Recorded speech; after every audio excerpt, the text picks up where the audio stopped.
dami niya nang nagagawa. Tapos nagbablog din siya, guys. Ayun, no.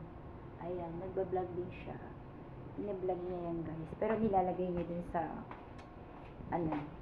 dun sa kabila. Kasi, alam mo na, bawal banggitin dito, di ba, guys? Natuto na rin siya mag-vlog. Pero dun sa platform na yun na isa, ayoko dun.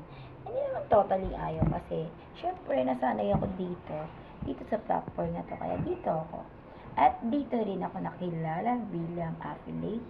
Pero, wala tayong handle ngayon na item para i-flex sa inyo. Pero, kung gusto nyo, nandiyan lang sa yellow basket ang mga item. Marami dyan, mapagpipilian kayo ng lipstick, liquid eyeliner, pangkilay, tapos sa face, sabon, tapos damit. Yan. Yan na lang kayo mamili, guys. Bye, guys!